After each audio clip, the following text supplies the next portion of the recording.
பெண்கள் எவ்வளவுதான் வன்முறைக்கு உட்பட்டாலும் அந்த யார் நம்மள அபியூஸ் பண்றாங்களோ அவங்களோடயே இருப்பாங்க. பாத்திருக்கீங்களா? எப்ப யோசிச்சு பாத்திருக்கீங்களா? அதுக்கு என்ன காரணம்? நான் சைக்காலஜிஸ்ட் கிட்ட போய் உட்காந்து கேட்டு புக் படிச்சு என்ன காரணம் தெரிஞ்சுக்கிட்டேன். யார் நம்மள ரொம்ப அபியூஸ் பண்றாங்களோ அவங்க பக்கத்திலேயே இருப்போம். நாம அவங்களுக்கு ஒரு மாதிரி போதையா அவங்க கூடவே இருப்போம். ஏன் அப்படின்னா அவங்க அபியூஸ் மட்டும் பண்ண மாட்டாங்களாம், நடுவுல கொஞ்சம் முத்தங்களும் கொடுத்துக் கொள்வார்களாம். இதுக்கு ட்ராமா பாண்டேஜ்னு பேரு. நடுவில் அவர்கள் காட்டுகின்ற சிறிய அன்புக்கும் நடுவில் அவர்கள் தருகின்ற சிறிய பரிசுகளுக்கும் பெரிய காயங்களையும் பெரிய இழப்புகளையும் சமாளித்துக் கொண்டு அவர்களுக்கு அடிமையாக இருக்கக்கூடிய குணநிலையில் இருந்து இன்றைக்கே வெளியில் வந்துவிடுங்க. ஏன் எதுக்குன்னு கேட்டோம்னு வச்சுக்கோங்களேன். இந்த நான் சொல்ற குவாலிட்டி லீடர்ஷிப்ங்கிறது குவாலிட்டி. இங்க வந்து மேடையில உட்கார வேண்டிய அவசியம் கிடையாது, கோப்பிலே கையெழுத்து போட வேண்டும் என்ற அவசியம் கிடையாது. பாஞ்சாலி சொன்னால ஏமா நீ உன் விடுதலையை கேட்கவே இல்லைன்னா கொண்டு வந்து நிறுத்திட்டாங்க, அவமானப்படுத்திட்டாங்க. கடைசியா 2 வாரம் கேளு, என்ன வேணாலும் உனக்கு கொடுக்குறோம் அப்படின்னா இந்த 5 புருஷன்மார்களை விடுதலை செய்யுங்க, என்னுடைய தாய்நாட்டை விடுதலை செய்யுங்கன்னு சொன்ன அவ இந்த திருதராஷன் கேட்கிறான், உன் விடுதலையை மட்டும் நீ கேட்கலையே தாயேன்னு. நான் அடிமையா இல்லைங்கிறேன், எனக்கு யாரா நீ விடுதலை கொடுக்கறதுக்கு? இந்த எண்ணம் தாங்க. எது நடந்தாலும் அது வன்முறையை தவிர என்னுடைய உடன்பாட்டினால் அது நடக்கவில்லை என்று நினைத்துக் கொண்டால் உங்களிடத்தில் லீடர்ஷிப் குவாலிட்டி இருக்கிறது, போராட்ட குணம் இருக்கு. நான் ஒரு போராட்ட குணத்திற்கான ஒரு சாட்சியத்தை சொல்லிட்டு போறேன். 4 நாளுக்கு முன்னாலங்க தினத்தந்தி படிச்சிட்டு இருக்கேன். பெண்கள் சொல்றேன், நான் இளைஞர்களுக்கு சொல்றேன், என்ன குவாலிட்டி நம்ம கிட்ட இல்ல தெரியுமா? காலமாக தந்த கற்பிதங்களை ஏன்னே கேட்கறது இல்ல. தந்தை பெரியார் சொல்லி கொடுத்திருக்காரு எனக்கு, அப்பன் தோண்டிய கிணறு என்பதற்காக உப்பு தண்ணீரை நீ குடிக்காத. மறு வேற ஏதோ ஒரு கட்சி தான் வச்சிருக்குது அந்த வார்த்தைகளை, அடங்க மறு அத்து மீறு. கட்சி என்னவோ ஆனா பிடிச்சிருக்குது எனக்கு.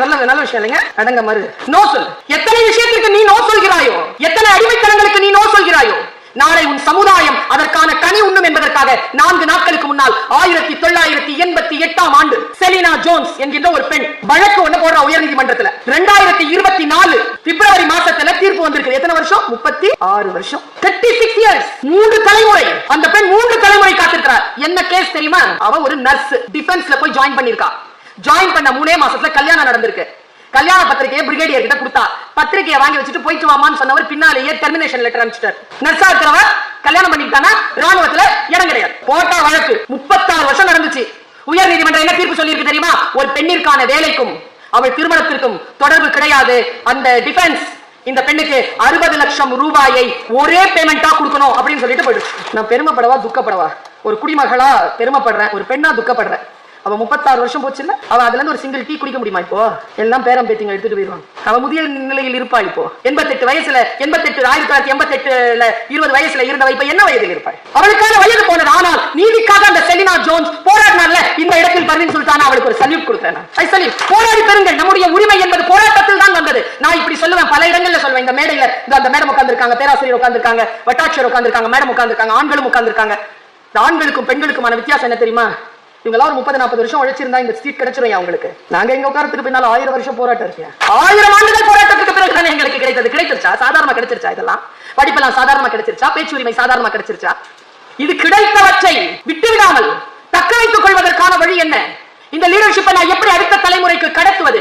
எந்த விஷயத்திற்கு நான் நோ சொல்வது, எந்த விஷயத்திற்கு நான் எஸ் சொல்வது? உங்கள் அத்தனை பேரையும் பார்த்து சொல்கிறேன். பல நேரங்கள்ல இது நம்மள ரொம்ப படுத்துதியா, ரொம்ப படுத்துது. எங்க படுத்துதுன்னு சொல்லவா? ரொம்ப இது ஆளுமை செய்யற இடம் எதுன்னு சொல்லவா? ஒரு பையன் சொல்றான், கள்ளக்குறிச்சியில என்கிட்ட கேட்கறான், ரீல்ஸ் பாக்குறதுக்கு மேடம் 7ஆம் கிளாஸ்ங்க, ரீல்ஸ் பாக்குறதுக்கு 1 நிமிஷம் தான் சொல்லிட்டு இப்படி பார்த்தனா நிமிந்து பார்க்கும்போது 24 மணி நேரம் ஆச்சு. கிளாஸ்க்கு போனா அப்பா இவ்வளவு நேரம் ஆயிடுச்சு இன்னும் முடியலையா? நிமிந்து பார்க்கும்போது 10 நிமிஷம் தான் போயிருக்கு. இதுல இருந்து வெளியில வரதுக்கு நான் என்ன பண்றது? எனக்கு சொல்லி கொடுங்கிறோம். இப்ப நான் அவனுக்கு என்ன சொல்றது? உங்க எல்லாருக்குமே சொல்லவா? ஒரு வேலையில இருந்து ஆரம்பிப்போம். ஒரு நாளைக்கு 10 மணிக்கு மேல செல்போன் மூஞ்சில முழிக்கிறது இல்ல, இருக்கிற மாதிரி இருக்கிறாங்க. அதெல்லாம் முடியும். நீ சொன்னா எனக்கு இன்னும் ரொம்ப வருத்தம் என்ன தெரியுமா? இப்ப வந்து ஆம்பளை பொம்பளை சண்டைங்க. பாத்ரூம் போகும்போது கூட இதை எடுத்துட்டு போகணுமா? பாத்ரூம் தானே போறீங்க. கொல்லைக்கு போகும்போது கூட்டு உதவாதுன்னு சொல்லியிருக்காங்களா இல்லையா? சொல்லியிருக்காங்களா? கூட யாரையும் கூட்டு போக கூடாதுன்னு சொல்லியிருக்காங்களா? யாராவது ஒருத்தர் நம்ம கூட இருக்கணும். ஆனா யார் ஒருத்தர்? நாம தான் பேசணுமே தவிர, அதுங்க நம்ம இதமா நம்ம கிட்ட பேசுமே தவிர நம்மளை எதிர்த்து ஒன்னும் பேசிடாத ஒரு ஆளை பாத்ரூம்குள்ள கூட்டு போய் உட்காரு. இப்ப சண்டை திறந்து வைக்கவா? ஏன் ஆம்பளைங்க உடனே வந்து இதை எடுத்துட்டு பாத்ரூம் போறாங்க சொல்லுங்க பாப்போம். ஒருவேளை வைஃப்க்கு பாஸ்வேர்ட் தெரிஞ்சு அந்த 5 நிமிட்ஸ் ஒரு பொண்ணு ஆக்சிடென்ட் ஆகி கிடக்குதுங்க, கையெல்லாம் இப்படி ஆயிடுச்சு, ரத்தம் வடியுது. அது போனை எடுத்து கேட்கறேன், காலேஜ் பொண்ணு, அப்பா நம்பர் சொல்லுடா, 108க்கு போன் பண்ணிட்டேன், அப்பா நம்பர் சொல்லுடா. பாஸ்வேர்ட் சொல்ல மாட்டேங்குதுங்க. கிட்ட கூப்பிட்டு போட்டுச்சு பாருங்க ஒரு பாஸ்வேர்டு. இந்த சூனியம் வைக்கிறவங்க வைப்பாங்க தெரியுமா? ஒரு ஸ்டார் போட்டு, ஒரு W போட்டு, ஒரு Z போட்டு, ஒரு T போட்டு, அதுல ஏதோ ஒரு அப்படி நழிச்சப்பதான் அது திறந்து வாங்கிடுச்சு. அது 2 நிமிஷத்துல மறுபடியும் சுவிட்ச் ஆஃப் ஆயிடுச்சு. அடுத்தவங்களுக்கு தெரியாத ரகசியம். பெற்றோர்கள் நிறைய இருக்கீங்க, குட்டீஸ் கொஞ்சம் தான் இருக்கீங்க. அதனால சொல்றேன், முதல்ல நம்ம அம்மா அப்பா என்ன செய்வாங்க? நான் வந்தோட நம்முடைய பையன் செக் பண்ணுவாங்களா? என் அண்ணன் பையன் செக் பண்ணுவாங்க, கொட்டி செக் பண்ணுவாங்க உள்ள ஏதாவது இருக்காது. இன்னைக்கு நான் கொட்டி செக் பண்ணனா என் பையன் ஏதாவது இருக்கான்னு இதை தான் கொட்டி செக் பண்ணணும். ஏன்னா எல்லாம் இதுக்குள்ளதான் வச்சிருக்காங்க, எனக்கே தெரியாது பாஸ்வேர்ட். அவன் வச்சிருக்கான் கிளவுட்ல எல்லாம் 9000 ரூபாய் நான் கட்டணும். உள்ளுக்குள்ள ஃபுல்லா ரகசியங்களை ஃபோல்டர் வச்சிருக்கான். எங்கே போய் கொண்டிருக்கிறது தலைமுறை? இந்த தலைமுறையிலிருந்து நாம் ஒன்றை காப்பாற்ற வேண்டும் என்றால், மிகப்பெரிய லீடர்ஷிப் வேண்டும் என்றால், இந்த சகோதரி சொல்லிவிட்டு போகிறேன், ஹேவ் டிஜிட்டல் ஃபாஸ்டிங். ஒரு பொழுது இருக்கீங்க லெந்து நாட்கள் தானே, ஒரு பொழுது இருக்கீங்கல்ல 40 நாள் ஈஸ்டருக்காக காத்திருந்து லெந்து நாட்களில் வாழ்கிறீர்கள் தானே. ஒவ்வொரு நாளுக்கும் தூங்குவதற்கு முன்னால் 3 மணி நேரம் நான் விரதம் இருப்பேன். அந்த நேரத்தில் நானாக முயற்சி செய்து எந்த ஆப்பையும் பார்க்க மாட்டேன். 2 குட்டி பசங்க, சரி மேடம் இவ்வளவு வேர்த்து விறுவிறுக்குதோ பேசுது இந்த அம்மா, இது கூட இல்லைன்னா மன வருத்தத்தோட போவாதா? சரி நான் உனக்கு கொடுக்குற வாக்கு, நான் டிஜிட்டல் ஃபாஸ்டிங்ல இருக்கிறேன்னு சொல்லுது. நான் என்ன பண்ணிருக்கேன்னு சொல்லவா? இப்ப நான் ஒன்னு சொல்றேன்னு வச்சுக்கோங்களேன், எப்படி தெரியுமா பவர் வரும்? நான் ஃபாலோ பண்ணாம பவர் வராது. ஒருத்தர் சொல்றாரு, ஆமா 10 மணிக்கு என்னுடைய ஸ்கிரீன் டைம் ஆஃப் ஆயிடும். ஸ்கிரீன் டைம் ஆஃப் வச்சிருக்கேன், இதுல ஸ்கிரீன் டைம் ஆஃப் ஆயிடும். நான் திறக்கணும்னா அதுக்கிட்ட நான் பர்மிஷன் கேட்டு 3 நிமிஷம் போராடணும், அப்பதான் திறக்கும். அது 1 நிமிஷம் வேணுமா, 15 நிமிஷம் வேணுமா, இல்ல ஃபுல்லா விட்டு சொல்றியா, இல்ல கேன்சல் பண்ணிடுறியா ஒரு ரிக்வெஸ்ட். நான் கேட்கும் 15 நிமிஷம் கொடுத்தேன்னு வச்சுக்கோங்க வாட்ஸ்அப் பாக்குறதுக்கு. வாட்ஸ்அப் தக்காது. போனுக்கு ஒரு பாஸ்வேர்டு வச்சிருப்பேன்ல 10 முறை கேட்கும். சீப்போ அப்படின்னு வச்சிடணும். அந்த அளவுக்கு என்ன தொந்தரவு பண்ணும். அடுத்த நாள் காலையில காரி துப்போம். நேற்று நீ பார்த்த ஸ்கிரீன் டைம் 8 மணி நேரம். 8 மணி நேரம் இந்த மூஞ்சில முடிச்சிட்டு இருந்திருக்கேன். இப்போ குறைச்சி வந்து 2 மணி நேரத்துக்கு குறைச்சிருக்கேன். Screen time only 2 hours. Phone மட்டும் அட்டன் பண்ணிக்கிறேன்.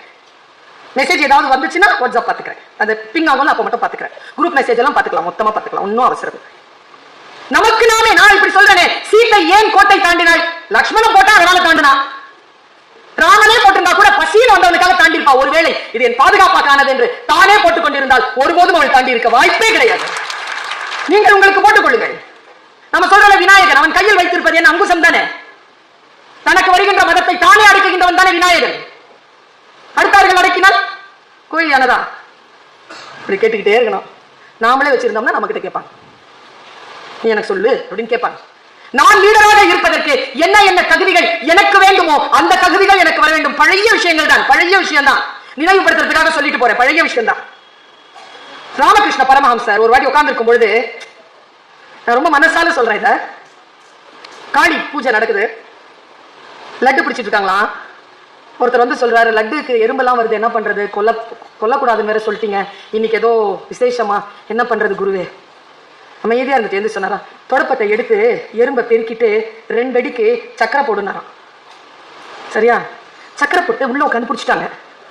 எறும்பு சக்கரையை சாப்பிட்டு போயிடுச்சு. லட்டு தயாரா இருக்கு. சத்சங்கம் கூடுது, குரு பேசுற. என்ன வார்த்தை பாருங்க,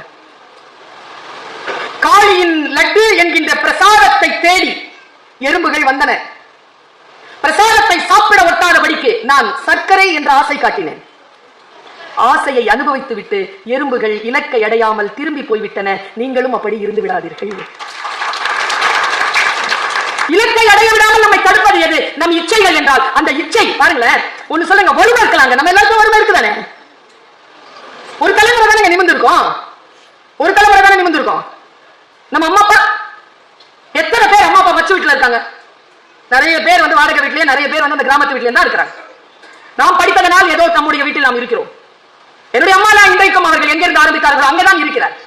சுயமரியாதைக்காரி. அதனால எங்கள் வீட்டுல எல்லாம் அவங்க வாழறதில்ல. வந்தா வந்து தாய் வீட்டுக்கு தாய் பறவை வந்து பார்த்துட்டு போங்க. நான் இப்படி கேட்கிறேன் உங்களை, எத்தனை பேர் நம்முடைய வாழ்க்கையை சுயமரியாதையோடு வாழ்வதற்காக பல விஷயங்களை நாம் நோ சொல்லி நம்முடைய விஷயங்களை நாம் தக்க வைத்திருக்கிறோம். பணம் பெரிய விஷயம் இல்லைங்க. பணம் வரும், உழைச்சா வரும், படிச்சா வரும். எனக்கு தெரிஞ்சு நிறைய மார்க் வாங்குறதை விட நல்லா படிங்க. நிறைய மார்க் வாங்கினா நிறைய சம்பாதிக்கலாம். நல்லா படிச்சா நிறைய சம்பளம் கொடுக்கலாம். நல்லா படி, நல்லா படி. சும்மா வெறும் வேற மாதிரியான நினைவுகள் கூட இருக்க. எப்ப பார்த்தாலும் யூபிஎஸ்சி, ஐஏஎஸ், ஐபிஎஸ், அப்புறம் டாக்டர், அப்புறம் மத்ததெல்லாம் வேலை இல்லையா? செருப்புங்க டாட்டா ஆரம்பிச்சாருங்க, செருப்பு கம்பெனியா, கோடி கோடிங்க. உங்களுக்கு சொல்றதுக்கு என்ன, தோல் கம்பெனி எல்லாம் இருக்கிறது ஊர் தானே. நான் யோசிச்சு பார்க்கிறேன், எங்கிருந்து நம்முடைய வாழ்க்கையை எங்கே நமக்கு திசை திருப்பி விட்டார்கள். யாரும் சொல்கிறார்கள் தொழில் உயர்ந்ததுதான். ஆனா நான் சொல்றேன், படிச்சுட்டு தொழில் செய்வோம், படிச்சிருவோம், படிச்சுட்டு தொழில் செய்வோம். எந்த தொழில் செய்ய வேண்டும் என்று நான் தான் முடிவு செய்வேனே தவிர என்னுடைய பிறப்போ என்னுடைய இனமோ அதை முடிவு செய்ய முடியாது என்று சொல்லக்கூடிய அதிகாரம். அதாவது அவர் சொன்னாரு, வேற்றுமை தெரிந்த நாற்பால் உள்ளும். அது வேகமா சொல்லிட்டு போனா தமிழ்வாதியார் புரியாது, டீட்டெயிலா சொன்ன புரியும். வேற்றுமை தெரிந்த ஆரிய படை கடந்த பாண்டியன் நெடுஞ்செழியன் சங்க இலக்கியத்தில் பேசுகிறான். உற்றுழி உதவியும் உருவருள் கொடுத்தும் பிற்றை நிலை முனியாது கற்றல் நன்று. படிச்சிரு படிச்சிரு. வாத்தியாருங்க கஷ்டப்படும் போது அவங்க கஷ்டத்தை போக்குறதுக்காக வேலை செஞ்சு உருபொருள் கொடுத்து இந்த படிப்பால நமக்கு என்ன கிடைக்க போகுது அப்படின்னு கோபப்படாம குழந்தை படிச்சிருறியா, படிச்சிரு. அம்மா படிச்சவன் பால் தான் தன் நிலை திரிவாள், படித்தவன் பால் தான் அரசும் செல்லும். ஒண்ணு செய், இதெல்லாம் வேணாமா? உன்னை தாழ்த்தப்பட்டவன் பிற்படுத்தப்பட்டவன் என்று இந்த சமூகம் இழிநிலையில் வைத்திருக்கிறதா? நீ பெண் தானே. சூத்திரன் கூட நம்மை விட உயர்ந்தவன், ஏனென்றால் அவன் ஆண். நான் பெண் தானே. உன்னை யாரேனும் கீழே தள்ளுகிறார்களா? அவன் சொல்லுகிறான், வேற்றுமை தெரிந்த நாள் பால் உள்ளும் கீழ்பால் ஒருவன் கற்கின் மேல் பால் ஒருவன் அவன் கண் படுமே. அவன் காலில் வந்து விழுவான்டா, அவனை காலில் வந்து விழ வைக்கிறதுக்கு இதுதானே. எனக்கு தெரிஞ்சு ஒரு அம்மா அம்பிகான் பேர், அவளுக்கு புனேல இருக்கா. 10ஆம் கிளாஸ் தான் படிச்சா, கல்யாணம் பண்ணிட்டு வந்தா ஒரு கான்ஸ்டேபிள. பார்த்தா புருஷன் நல்ல டிப் டாப்பா ட்ரெஸ் பண்ணிட்டு போறான் வரான். நானும் போலீஸ் வேலைக்கு ட்ரை பண்ணவான்னு கேட்டா, புருஷன் என்ன செஞ்சாரு, சரி படிச்சுக்கோ. வீட்லயே உட்காந்து படிச்சாங்க. எங்க 12 வருஷத்துலங்க டிஎஸ்பிங்க அம்பிகா. ஃபர்ஸ்ட் சல்யூட் யார்கிட்ட வாங்குறா தெரியுமா? போஸ்டிங்க கரெக்டா அங்க போட்டு புருஷன் இருக்கிற போலீஸ் ஸ்டேஷனா போய் உட்காந்து அந்த கான்ஸ்டேபிள் கிட்ட தான் ஃபர்ஸ்ட் சல்யூட் வாங்குச்சு அந்த அம்மா. வரலாறு. வேற்றுமை தெரிந்த நாள் பால் உள்ளும் கீழ்பால் ஒருவன் கற்கின் மேல் பால் ஒருவன் அவன் கண் படுமே. அதனால் கற்க வேண்டும். உங்களுக்கு லீடர்ஷிப் வேணும்னா படிச்சிருங்க. நான் இப்படி சொல்றேன். நீங்க மகாபாரதத்துல நான் நிறைய பேசியிருக்கேன். ஒருத்தர் திரௌபதிக்கு ஒரு விக்கம். உடனே தண்ணி எடுக்கிறதுக்கு 4 பயல்களும் ஓடிடுவாங்க. 5 பேர்ல நகுலன் ஓடிடுவான், சகாதேவன் ஓடிடுவான், அர்ஜுனன் ஓடிடுவான், பீமா ஓடிடுவான். திரௌபதி நிப்பா, தண்ணி எடுத்துட்டு வரவே மாட்டாங்க 4 பேரும். தர்மன் வெயிட் பண்ணிட்டே இருப்பார். இவளுக்கு விக்கல் அதிகமாயிரும். தர்மன் சொல்வாரு, நான் போய் தண்ணி எடுத்துட்டோம். அப்ப திரௌபதி சொல்வா, உங்களுக்கு போகிறதுக்கெல்லாம் வழி தெரியாது, நான் போய் வேணாலும் கொண்டு வரேன். ஐயோ, உனக்காக தான் பிரச்சனையே, மரியாதையா நில்லு. பீமா வந்தா நான் என்னன்னு சொல்லுவான் அவனுக்கு, உன்னை காணாம போக்கிட்டு நான் போய் தண்ணி எடுத்துட்டு வரேன்னு போவான். நல்லா இருக்குங்க அந்த காட்சி. நீங்கள் நிஜம் என்றால் நிஜம்னு நம்பிக்கோங்க, புராணம்னா புராணம்னு நம்பிக்கோங்க. எனக்கு மேட்டர் முக்கியம். எப்பொருள் அப்பொருள். பாருங்க, எவ்வளவு முக்கியமான தகவல் பாருங்க. போவான், அங்கேயே ஒரு குளம் இருக்கும். குளம், ஆனா குளம் நார்மலா இருக்காது. பாப்பான், அங்க ஒரு மரம் இருக்கும். அந்த மரத்துல ஒரு எக்ஷன் மறைஞ்சிருப்பான். அவன் வச்சிருக்கிறது மாயக்குளம். தண்ணி குடிக்க வரவங்களுக்கு அவன் கொஸ்டின் ஆன்சர் கொடுப்பான். கொஸ்டின் கொடுப்பான், ஆன்சர் கொடுத்தா தண்ணி கொடுப்பான். இல்லைன்னா மயக்க மடியை வச்சு தொங்க விட்டுக்குவான். பசிக்கும் போது சாப்பிடுவான். 4 பேரும் அங்க தொங்கிட்டு இருக்காங்க, மயமா இருக்காங்க. தர்மனுக்கு தெரியாது. பாப்பா கேட்டுக்கும். தர்மனுக்கு தெரியாது. நேரா தர்மன் வந்து உட்காருவான். தண்ணி இங்கதான் இருக்கு, பயல்வெளியும் காணோம். சரி, தண்ணி எடுத்துக்கலாம். தண்ணி கிட்ட அப்படி வரும்போது மறுபடியும் தோணும், இல்லையே இவ்வளவு ஃப்ரீயா இருக்குது, காத்தே இல்லாம இருக்கு, கல்லு மாதிரி இருக்கு தண்ணி, என்னது இது? கொஞ்சம் யோசிப்பாங்க. யோசிக்கும் போது இப்படி படபடப்பா யோசிக்கும் போது தானே நமக்கு எக்ஸாமினேஷன் ஆலியே கொஸ்டின் பேப்பர் வரும். கொஸ்டின் பேப்பர் வருது, மேல இருந்து ஒரு இலை துங்குன்னு விழுது. என்னடா இது, இலை கல்லு மாதிரி விழுது. கல்லை பார்த்துட்டே இருக்கும் போது இலையினுடைய பகுதி தண்ணியில பாதி தரையில பாதி அப்படி நகர்ந்து போகுது. தரையில இருக்கிறது மஞ்சள் ஆகுது, தண்ணியில இருக்கிறது சிவப்பாகுது. சிவப்பு மீன் ஆகுது, மஞ்சள் பகுதி குருவி ஆகுது. கொஞ்ச நேரத்துல 2 சண்டை போட்டுக்குதுங்க. இது இருக்குது, அது இருக்குது. தரையில இருக்கிற குருவி தண்ணியில இருக்கிற மீனை தரைக்கு இழுக்குது, தண்ணியில இருக்கிற மீன் தரையில இருக்கிற குருவியை தண்ணிக்கு இழுக்குது. 2 சண்டை வரும்போது கொஸ்டின் கேட்கறான், எது வாழும்? பதில சொல்லி தண்ணி எடுத்துட்டு போ. பார்த்த தர்மன் சொன்னான், தக்கது வாழும், தகாதது வீழும். இவ்வளவுதாங்க பதில். அந்த சந்தோஷத்துல 4 பேரையும் திருப்பி கொடுத்து 14 வருஷம் உங்களுக்கு தண்ணி தாகமே எடுக்காது என்ற இந்த வரத்தையும் எக்ஷன் கொடுத்தான். அந்த கதை முடியுது. நான் இது ஏன் சொல்றேன் தெரியுமா? எனக்கு தெரியாது எக்ஷன் வீசிய இலையில் நாம் தான் அந்த இலை. நீங்க குருவியா மீனா? நான் குருவியா மீனான்னு எனக்கு தெரியும். மீனா இருந்தீங்கன்னு வச்சுக்கோங்க, தரையில இருக்கிற குருவிய இழுத்துட்டு தண்ணிக்கு போயிருங்க. இல்ல, நான் குருவிதான், இழுத்துட்டு வனத்துக்கு போய். எது வெல்லுமோ தோற்றது வென்றதற்கு உணவாகும். நமக்குள் தான் இருக்கிறது தக்கதும் தகாததும். எது வாழணும் எது வீழணும் என்பதனை நான் தான் முடிவு செய்ய வேண்டும். அடுத்தவர்கள் எனக்கு வழிகாட்டுவார்கள், அவ்வளவுதான். நான் என்ன பார்த்து சொல்றாங்க, என்னுடைய பேச்சை கேட்டு சொல்றாங்க, உங்களுடைய பார்த்துட்டு தான் நான் தூங்குவேன். நானும் 10 வருஷமா எனக்குள்ள பொங்கிட்டு இருக்கு இந்த கேள்வி. யார பாருங்க, மேடம் உங்க பேச்சை கேட்காம நான் தூங்குறதே இல்லை மேடம். நான் போய் என் கண்ணாடி முன்னால நின்று கேட்டேன் இந்த கேள்வி. ஏன் சுல்தானா தூங்க வைக்கவா பேசுறேன்? எனக்கு நினைச்சுப்பா இவ்வளவு வலிக்கும் எனக்கு. ஏன் இப்படி சொல்றாங்கன்னு.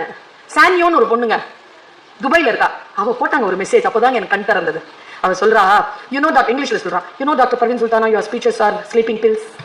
நீயுமா உன்னுடைய பேச்செல்லாம் வந்து தூக்க மாத்திரை தெரியுமா உனக்கு? ஏன் அப்படி சொல்ற? இல்ல, என்ன இந்த உலகம் போட்டு கசக்குது, என்ன கால் துப்புது, எனக்கு ஒரு யோகியதை இல்லைன்னு சொல்லுது. எவ்வளவு செஞ்சாலும் என்ன நாசம் பண்ணி நான் தூங்காம மன உளைச்சல் என்னடா வாழ்க்கைன்னு படுக்கும் போது நீ வர. ஏ பெண்ணே, இந்த உலகம் அழகானது, நீ அறிவானவள், உன்னால் தான் இந்த உலகம் இயங்குகிறது. நாளை சூரியன் கூட உனக்காகத்தான் காத்திருக்கிறது. விடுவதற்காக நீயும் ஆழமாக உறங்கு, உன் திறமைகளோடு எழு. நாளை சந்திக்கலாம், காலையில் சந்திக்கலாம், இப்பொழுது உறங்கு என்று நீ என்னை சமாதானப்படுத்தி தூங்க வைக்கிறாய். எழுச்சியுடன் நான் எழுகிறேன். உன்னுடைய பேச்சு தூக்க மாத்திரை தானே, அதுக்காக தானே கேட்கிறோம். சமாதானமாக கேட்கிறீங்க. நான் என்ன சொல்றேன், சமாதானமாக இந்த 2 நிமிடம் 3 நிமிட பேச்சா உங்களை வழிபடுத்தி விட போகிறது கிடையாது. இப்படி சொல்லிவிட்டு போகிறேன், இந்த உலகத்திலேயே ஒரே ஒரு மனிதர் தான் நம்மை காப்பாற்ற முடியும். அது நாம் மட்டும்தான். நான் மட்டும்தான் என்னை காப்பாற்ற முடியும். The only person under the sky will help you is you. நீ முடிவு செய்தால் தான் நீ தாழ்கிறாய், நீ முடிவு செய்தால் நீ வெல்கிறாய். கணவன் வந்து ரொம்ப பிரச்சனையில இருக்கிறாங்க, ரொம்ப பிரச்சனை பண்றாங்க. ஒரு அம்மா டார்ச்சரான ஒரு புருஷனுக்கு பொண்டாட்டி, அது சொல்லுது டார்ச்சர் பண்ண வேண்டியது அவர் வேலை. அதுல பாதிக்கப்படாம இருக்கிறதுங்கிறது என் சாய்ஸ். நான் பாதிக்கப்படுறது இல்லை, என் வேலையை நான் செஞ்சிடறேன். நான் ஏன் பாதிக்கப்படணும்? நான் சத்தியத்தில் இருக்கின்ற பொழுது நான் ஏன் வருத்தப்பட வேண்டும்? சில பேர் நம்மளை வருத்தப்பட வைக்காம தூங்க மாட்டாங்க, நான் நடிச்சுக்கலாம் வருத்தப்படுற மாதிரி. ஆனால் உண்மையில் அப்படி இருக்கக்கூடாது. நமக்கான வாழ்க்கை ஒரு முறைதான் நமக்கு சாத்தியமாகிறது. நான் இப்படி சொல்லி முடிக்கிறேன். நான் சிட்டுக்குருவிங்க, இந்த லீடர்ஷிப் குவாலிட்டி எனக்குள்ள வந்ததற்கான அர்த்தத்தை சொல்லிட்டு போறேன். நான் சிட்டுக்குருவிதான். ஆனா ஒண்ணு செஞ்ச, சிறக விரிச்சேன், பார்த்தேன், விரிச்சேன். சிட்டுக்குருவி இல்லை நானு. இந்த பெருசா பறக்கு இது சிறகு இருக்கு. நான் ராஜாளி.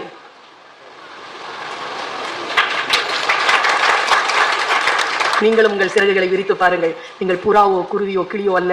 வானத்தை கிழித்து மேகங்களை கிழித்து மேலே ஏகும் ராஜாளி என்பதனை புரிந்து கொள்வீர்கள். வாருங்கள், பரப்பும் வானம் காத்திருக்கிறது. மையத்தலைமை கொள்வோம். நன்றி, வணக்கம்.